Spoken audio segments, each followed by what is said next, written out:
Greetings, Chag Sameach and Shabbat Shalom, Good Shabbos.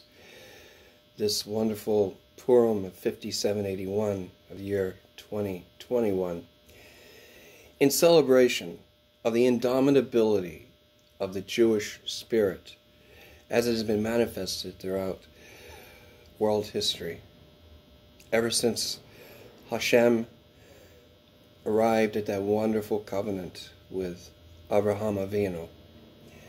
And of course it was later finalized under the God-given aegis of Moshe Rabbeinu, of Moses, our teacher, several hundred years later. In commemoration of that, the indomitability of the human spirit in general, but more specifically, the insuperability under God's care of every Jewish group on earth. In commemoration of that, I want to direct our attention to one of the greatest Jewish poets of all time. This time he's not in the medieval period or the Middle Ages, not even in the Renaissance or the Haskalah, not immediately after the French Revolution, nor did he live during the effervescence known as the Romantic literature explosion of the early 19th century.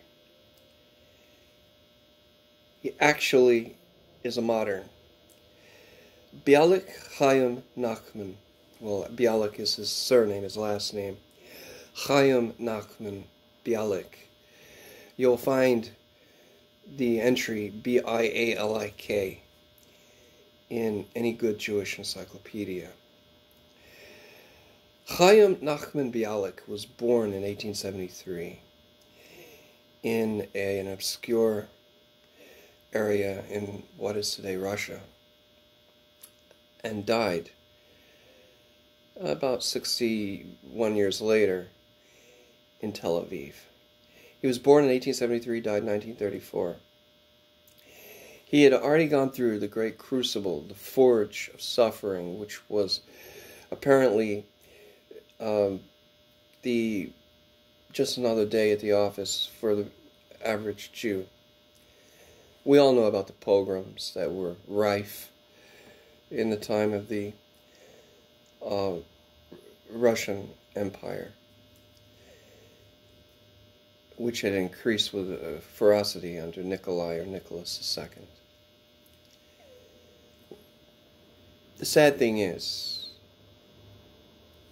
that the greatest of our travails were still 9 to 10 years away. Bialik having died in 1934. On his death, or at his death, there was a great assemblage of Jewish personalities, luminaries, celebrities, paying their respects. In fact, it's reminiscent of the death of a great sage among the ultra-Orthodox in Jerusalem today. Avenues were thronged with those who wished to pay their last respects to this wonderful Jewish mind and heart. See, Bialik was a great poet. He was chiefly responsible, or one of the pioneers, in reviving Hebrew as a spoken language. He was 7 when his father died. Circumstances then subjected him to the influences of poverty, which were accompanied by learning in the yeshiva and kollel, and that communion with nature for which the Breslovers are so celebrated. Although Bialik was not a Breslover, he was drawn to that hitbodedut, to the contemplation of nature while thinking of, or one's surroundings, while giving praise to Hashem. Later, he read medieval philosophy and mysticism. Of course, mysticism here would applied to Kabbalah. He sought to perfect his craft as a writer of stories, poems, essays, all penned in Hebrew. And at the famed Rabbinical Academy of Volushin, he received a deep grounding in the Talmud, so he was a Talmud and a great Talmud student. His first poem was published in Odessa, Ukraine in 1892. He was a teacher among other occupations, but kept writing steadily, and in 1900 helped to establish a publishing house. To escape the Bolsheviks, he went to Berlin in 1922, and of course that didn't work out. He then hied it to Tel Aviv in 1924. He visited the United States in 1926. Bialik's early poems were mainly concerned with the dark plight of the Jewish people in Russia. The outstanding long poem of this period was The Talmud Student, which is still read. It glorifies the youthful day and night readers of that great body of literature, the Talmud Torah. Often he decried the helplessness and futility of his people in the face of growing persecution. But he was able to write light songs for children, folk songs, legends in verse, and prose works on Jewish legendary, all published in Tel Aviv. Many of these poems have been ably translated into English, and one of the better volumes of Bialik's complete poetic works was published not long after World War II.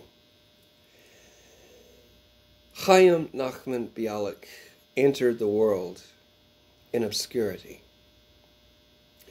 But because of his passionate devotion to the mitzvot, as given to us by Hashem, and his lifelong dedication to learning and the art of poetry, he exited this world almost to the trumpet fanfare of hundreds of thousands of adoring fans. Hashem truly moves in mysterious ways. We all know the story of Esther, which we celebrate this week. It seems that Hashem specializes in raising out of obscurity certain lights that he requires at any given moment. We're all familiar with the Yosef cycle, the story of Joseph in Bereshit or Genesis. On and on and on. David, how he was hounded down, persecuted by King Shaul. The list goes on. It pleased Hashem to bless the world with the writings of Chaim Nachman Bialik. And to that, as a fellow Jew, I have only to say, Baruch HASHEM, Chag Sameach, Shabbat Shalom. Thank you.